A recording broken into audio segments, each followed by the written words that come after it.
सुप्रभात बच्चों। आज हम लोग आरोह भाग 1 के गद्य खंड के प्रेमचंद जी द्वारा रचित नमक का दरोगा नामक पाठ का अध्ययन करेंगे। लेकिन उससे पहले प्रेमचंद जी के जीवन परिचय, साहित्यिक परिचय व हिंदी साहित्य में स्थान आदि के बारे में जानेंगे। सबसे पहले प्रेमचंद जी का जीवन परिचय। प्रेमचंद का जन्म 31 जुलाई 1980 को वाराणसी के निकट लमही नामक गांव में एक कायस्थ परिवार में हुआ था। उनकी माता का नाम आनंदी देवी तथा पिता मुंशी अजायब राय लमही के डाक मुंशी थे। बचपन में उन्हें पढ़ने लिखने का बहुत शौक था।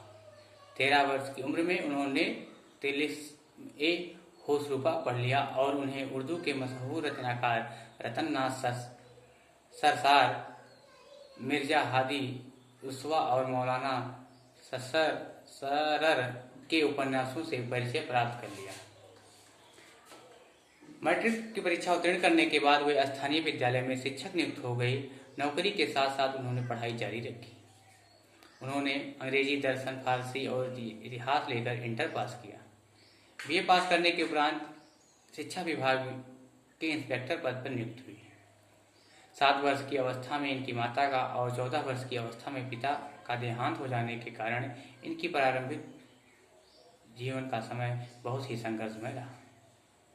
इनका पहला विवाह 15 साल की उम्र में हुआ, जो सफल नहीं रहा। वे आर्य समाज से प्रभावित रहे। उन्होंने विधवा विवाह का समर्थन किया और 1906 में दूसरा विवाह अपने प्रगतिशील परंपरा के अनुरूप बाल विधवा शिवरानी से किया। उनकी 3 संतानें हुई, श्री धनपत राय, अमृत राय और कमला देवी श्रीवास्तव। 1910 में उनकी रचना सोजे वतन राष्ट्र का विलाप के लिए हमीरपुर के जिला कलेक्टर ने तलब किया और उन पर जनता को भड़काने का आरोप लगाया। सोजे वतन की सभी प्रतियां जब्त कर नष्ट कर दी गईं। कलेक्टर ने नवाब राय को हिदायत दी कि अब वो कुछ नहीं लिखेंगे, यदि लिखेंगे तो उन्हें जेल भेज दिया जाएगा। इस समय तक प्रेमचंद धनपत राय के नाम से लिखते थे। उर्दू में प्रकाशित होने वाली जमाना पत्रिका के संपादक और उनके अजीत दोस्त मुंशी दयानारायण निगम की सलाह से वे प्रेमचंद नाम से लिखने लगे। उन्होंने आरंभिक लेखन जमाना पत्रिका में ही किया। जीवन के अंतिम दिनों में वे गंभीर रूप से बीमार पड़ गए। उनका उपन्यास मंगलसूत्र पूरा नहीं हो सका और लंबी बीमारी के बाद 8 अक्टूबर 1936 को उनका निधन हो गया। उनका अंतिम उपन्यास मंगलसूत्र उनके पुत्र अमृत राय ने पूरा किया। साहित्यिक जीवन। प्रेमचंद जी के साहित्यिक जीवन का आरंभ 1901 से हो चुका था, पर उनकी पहली हिंदी कहानी सरस्वती पत्रिका के दिसंबर अंक में साउथ नाम से प्रकाशित हुई और अंतिम कहानी कफन नाम से प्रकाशित हुई। प्रेमचंद के लेख पहली रचना के अनुसार उनकी पहली रचना अपने मामा पर लिखी व्यंग्य थी, जो अब अनुपलब्ध है।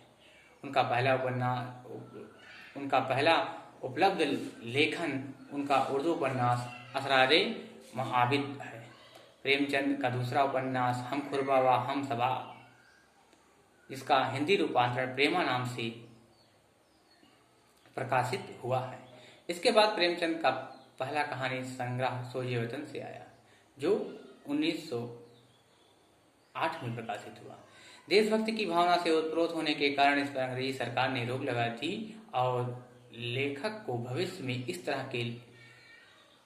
का लेखन न करने की चेतावनी दी। इसके कारण उन्होंने अपना नाम बदल कर लिखना प्रारंभ किया। प्रेमचंद नाम से उनकी पहली कहानी बड़े घर की बेटी जमाना पत्रिका में प्रकाशित हुई। मरणोपरांत उनकी कहानियां मानसरोवर के नाम से 8 खंडों में प्रकाशित हुई।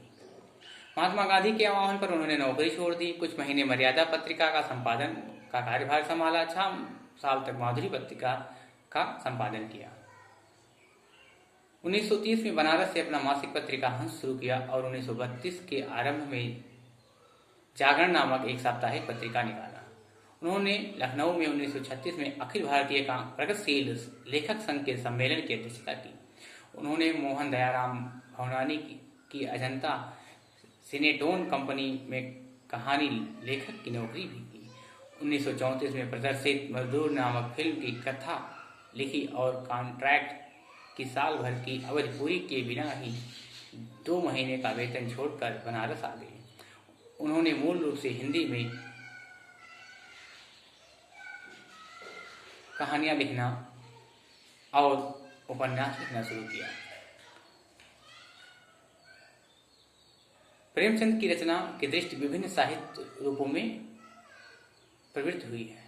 बहुमुखी प्रतिभा संपन्न प्रेमचंद ने उपन्यास, कहानी, नाटक, समीक्षा, लेखक, संपादकीय, संस्मरण आदि अनेक विधाओं में हिंदी साहित्य की सृष्टि की। प्रमुखता उनकी ख्यात कथा के तौर पर हुई और अपने जीवन काल में ही वे उपन्यास सम्राट की उपाधि से सम्मानित हुई। उन्होंने कुल 15 उपन्यास, 300 से अधिक कहानियां, 3 नाटक, 10 अनुवाद, 7 बाल पुस्तकें तथा हजारों पृष्ठों के लेख, संपादकीय, भाषण, भूमिका पत्र आदि की रचना की। मंगलसूत्र उनकी एक अपूर्ण अधूरी रचना है। अंग्रेजों द्वारा उनकी रचना सोजे वतन को जब्त कर लिया गया था। उपन्यास प्रेमचंद का पहला उपन्यास अपूर्ण असरारे माँ आबिद उर्फ देवस्थान रहस्य उर्दू साप्ताहिक आवाज एक खल में 8 अक्टूबर 1903 से 1 फरवरी 1905 तक धारावाहिक के रूप में प्रकाशित हुआ। सेवा सदन यह मूल रूप से बाजारे हुस्न नाम से पहले उर्दू में लिखा गया, लेकिन इसका हिंदी रूप में सेवा सदन पहले प्रकाशित हुआ। यह एक नारी की वेश्या बनने की कहानी है। डॉक्टर राम विलास शर्मा सेवा सदन की मुख्य समस्या नारी की पराधीनता को मानते हैं। ऐसी नारी जो भारतीय नारी की पराधीनता को स्पष्ट करती है। सेवा सदन उनका हिंदी में प्रकाशित होने वाला पहला उपन्यास था। इसकी बेहद लोकप्रियता ने प्रेमचंद को हिंदी का कथाकार बना दिया। प्रेमाश्रम या किसान जीवन पर उनका पहला उपन्यास था। रंगभूमि, इसमें प्रेमचंद एक अंधे भिखारी सूरदास को कथा का नायक बनाकर हिंदी कथा साहित्य में क्रांतिकारी बदलाव का सूत्रपात किया। इनके अन्य उपन्यास हैं निर्मला, कायाकल्प, गबन, कर्मभूमि, गोदान। मंगलसूत्र अपूर्ण प्रेमचंद का उपन्यास है। कहानी की बात करें, प्रेमचंद ने लगभग 300 के अधिक कहानियां लिखी हैं, जिनमें से कुछ कहानियों की बात की जा रही है। दो बैलों की कथा, नमक का दरोगा, परीक्षा, फूस की रात, मंत्र, पंच परमेश्वर, नेकी, जेल, घमंड का पुतला, क्रिकेट मैच, दुर्गा का मंदिर, कर्मों का फल, कप्तान साहब, इस्तीफा, ईदगाह, आत्मसंगीत, अमृत, पुत्र प्रेम, प्रायश्चित, माता का हृदय, स्वर्ग की देवी, सवा सेर गेहूं, कफन,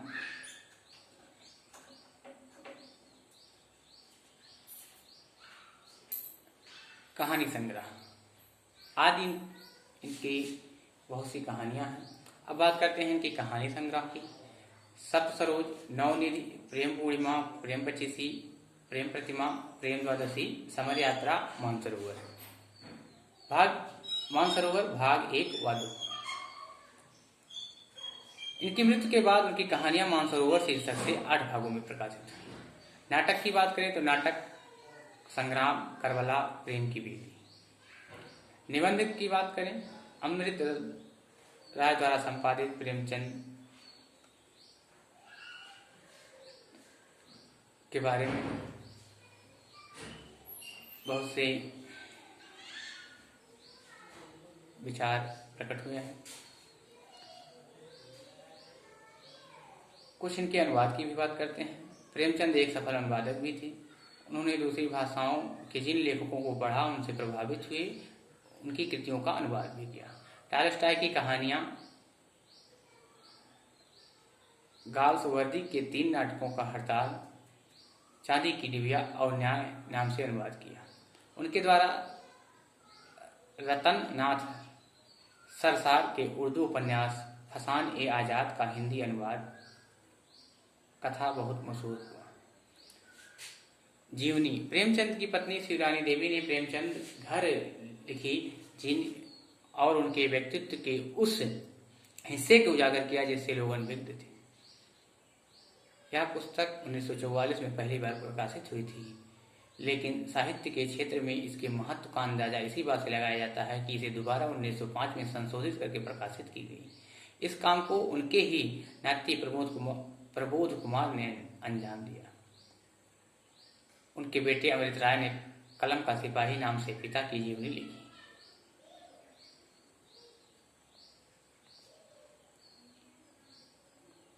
अब हिंदी साहित्य में स्थान। हिंदी साहित्य में स्थान की बात करते हैं।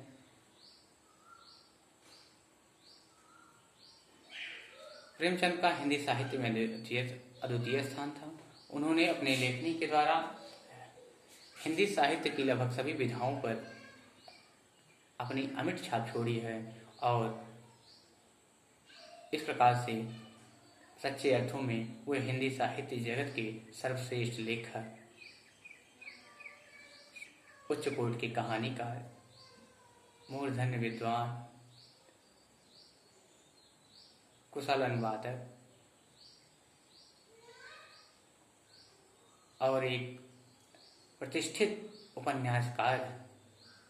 जितना भी कहा जाए उतना ही कम है, क्योंकि प्रेमचंद ने अपनी कलम लेखनी के द्वारा हिंदी साहित्य में जो प्रतिभा दिखाई है, शायद ऐसा किसी दूसरे कवि के बस की बात नहीं है। वो सच्चे अर्थों में हिंदी साहित्य के दैदीप्यमान नक्षत्र थे। इस तरह उन्होंने अपनी जीवन की बत्ती को कण कण जलाकर हिंदी साहित्य का पथ आलोकित किया। धन्यवाद। अब इसके बाद हम लोग कल